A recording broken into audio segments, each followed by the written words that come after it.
Hi, my name is Brian Craig Miller, and I am the brand new chair of the History Department here at the University of Central Florida.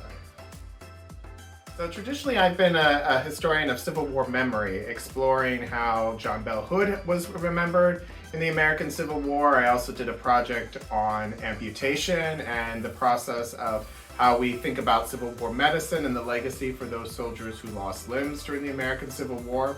Right now, my memory interests have shifted a little bit into the 20th century as I'm exploring Walt Disney and how he has utilized Abraham Lincoln and the American Civil War in theme park attractions, movies, and television. I think my answer on having dinner with a historical figure has always been Abraham Lincoln, because I think it would be enormously fascinating. One of the things I really love about Lincoln is how he would draft a document that he was thinking of sending, and then he would put it in his desk drawer and sleep on it. And so, of course, historians know that all those papers were collected, so we know about things that Lincoln had wanted to send. I kind of want to embody that when I type an email out, is that, oh, maybe I should just not send this email today and wait on that. But lately, because of my project, I'm particularly interested. I would love to have dinner with Walt Disney, just because of the fact that when you have so much creative energy, it would be really great to just experience that in person. And he was a really skillful editor, which I really value in my daily work as well.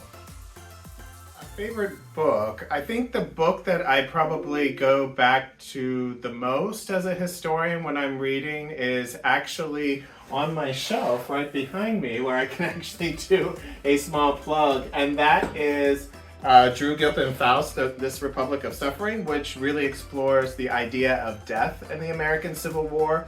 When you teach a survey class, it's really hard to do the Civil War in one lecture, and so I use Faust's framework within this book to really help students see how our understanding of death changed because of the American Civil War, and how that sets things up in terms of how the country grapples with military deaths going forward into the modern era. I think my favorite holiday is probably Halloween. I like the notion of fall. Growing up in the Northeast, I really liked how the temperature before climate change used to go gradually cooler each day, and you would get that breeze and the leaves would change, and having all sorts of fall foods is really great. Especially Trader Joe's has the best pumpkin stuff for fall. Getting to know the UCF mascots, I have to go with, it's the Citronaut one, right? Yeah. I went to the Colorado game, just to experience the UCF football game, and I bought the polo shirt with Citronaut on it because I thought he was pretty cute. And anything sort of citrus related or space related seems like a perfect marriage for a mascot. Students who are watching this, as a department chair, I'm here to support you on your academic journey as you think about becoming historians or even thinking about graduate work. So feel free to always stop by the office if you have questions. Myself and our entire staff here are here to support you on your educational journey. Thanks.